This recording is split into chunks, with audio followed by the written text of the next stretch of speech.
Welcome, everybody, to Navigating Change, the podcast from Teibel, Inc. I am here. I'm Pete Wright, and I'm here once again with globetrotting Howard Teibel. Hello, Pete. Oh, it's good to hear from you again, Howard, like a voice in the storm.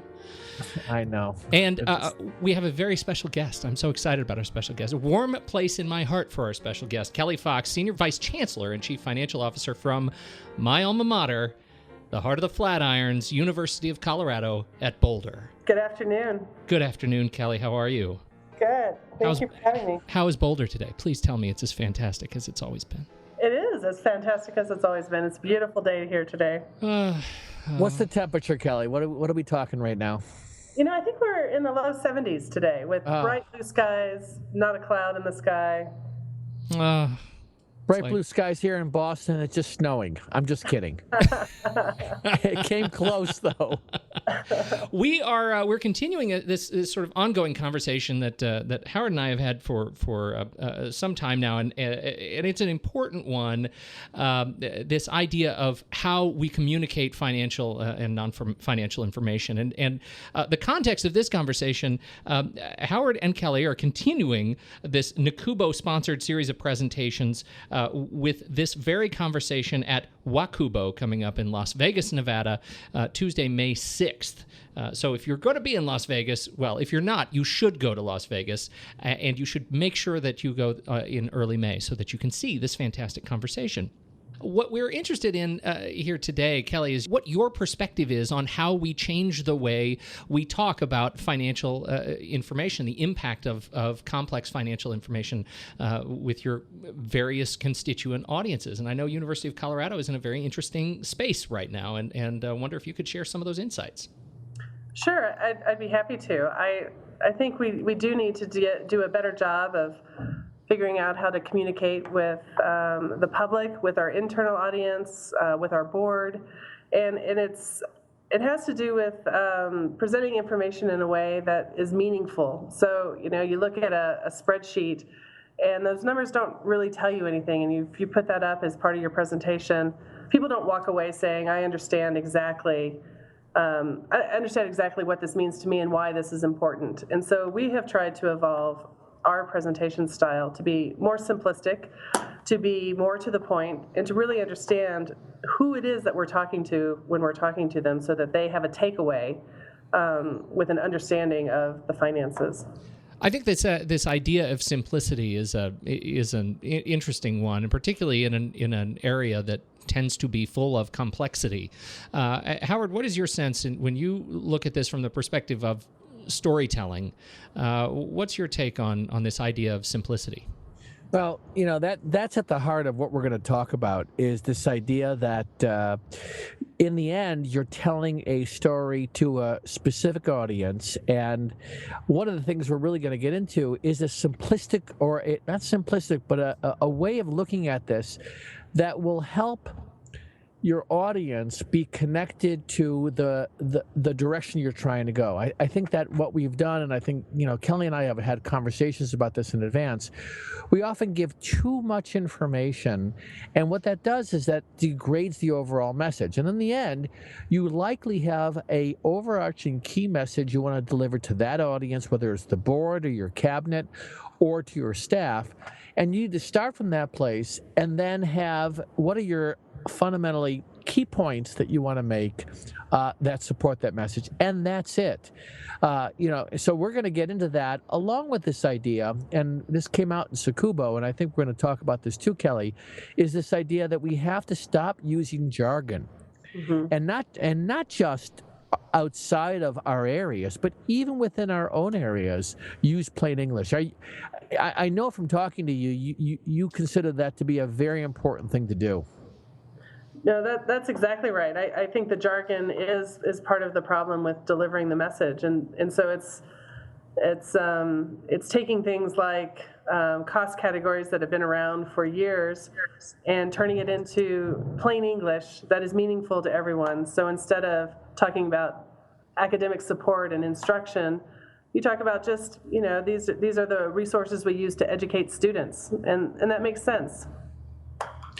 What's interesting about this is it's very much the case that you can use that language and everyone around the table understands it. But the downside is it doesn't get you into conversational ways of discussing an issue. It becomes more about sort of the mechanics. And I find when people speak in plain English, even within their own group, it creates more of a natural conversation, the way we would have if we're outside of work. And I think that lends to a much better way of making decisions if we can talk more like that with each other.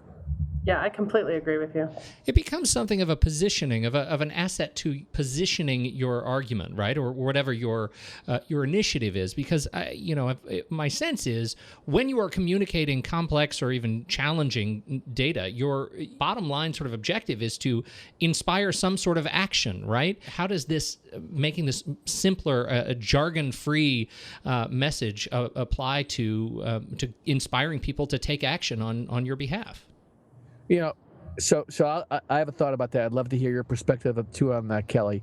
What's interesting about using plain English and trying to see, I think what we forget sometimes is we forget that the message, it's not about the message, it's about the action you're trying to produce in others. Even if we have a communication, here's a new policy. If we took one step further, the truth is what we want to do is to make sure that people buy into the policy. But we don't do that very often. What we do is we focus on, here's the policy. And I think that the thing we want to, Kelly and I will be talking about, that I think is common sense, but is easy to forget, is we have to focus more on what's the action we're trying to have happen as a result of this, not let me share with you what I think is important. So I'd love your thoughts about that, Kelly.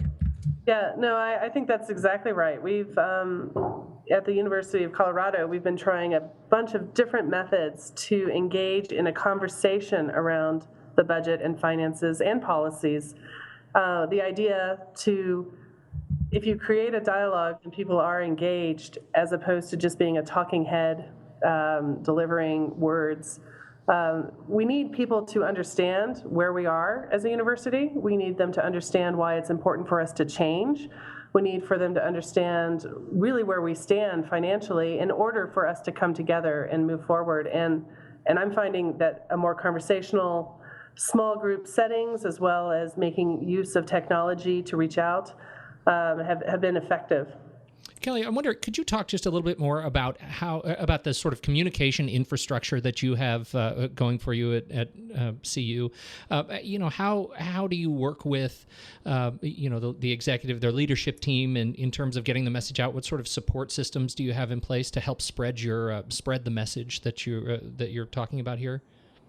So we've created what we're calling coffee and budget sessions with the leadership, and we're making ourselves available. We're having sign-up sessions, and so it's limited to 25, 30 people at a time, and we get a real dialogue going. We then also have electronic means of communicating, where we're sending updates through our newsletter, and we're toying with, how could we get into other space, social media that helps get the word out as well. We have not done that successfully yet, though.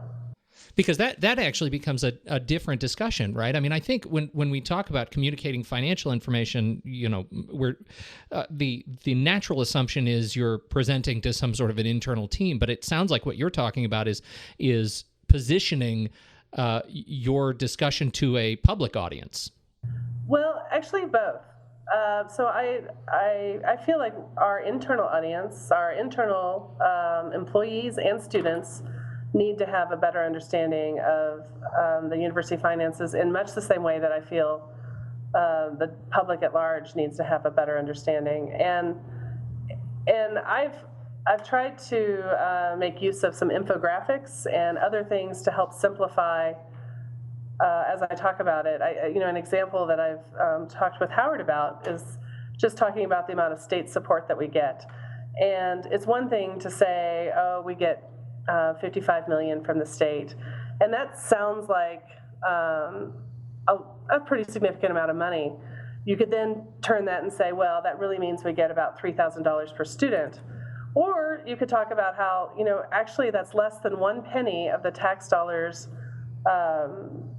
money that is paid into state revenues that comes to the university. And when you take it to that place, then suddenly people realize what portion of their funds are supporting the university, and it becomes much more meaningful.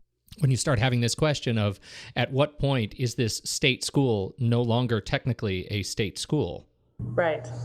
Yeah. And I think making it real like that is a discipline that some people do more naturally. And my sense, Kelly, is that this is something that you have practiced and you've seen the benefit of. And my hope is that as people hear some of the strategies that you do at CU and some of the techniques that we can offer together, that they'll take back some of these ideas to their institution and start applying this simpler way of communicating both financial and non-financial information. So I'm very excited, I have to tell you. And I'm particularly excited about finally meeting you face to face. This is one of those things. We have been doing the virtual planning, and it's been going fantastic. Well, we've had a couple of hiccups, but it very well. I really am looking forward to doing this with you as well. We've had great conversations about a topic that I am very passionate about. Yeah, this it is a fantastic topic, and I think this is going to be a wonderful pairing at the WACUBO annual meeting. Again, that presentation is Tuesday, May 6th, the WACUBO annual meeting, Las Vegas, Nevada. And then Kelly and I are going to go out gambling, right, Kelly? Sounds good. If we could see a show. That's right. Howard, thank you so much, as always, for your time and wisdom. Thank you, Pete. Kelly, thank you so much for joining us to share a little bit and give us a little teaser about what's going to happen at the big show. Wonderful. Thank you. Thanks, everybody, for listening. If you want to find out more about the show, head over to teibelinc.com. You can subscribe to the show for free in iTunes. Make sure you don't miss a single episode. Until next week, this has been Navigating Change, the podcast from Teibel Inc.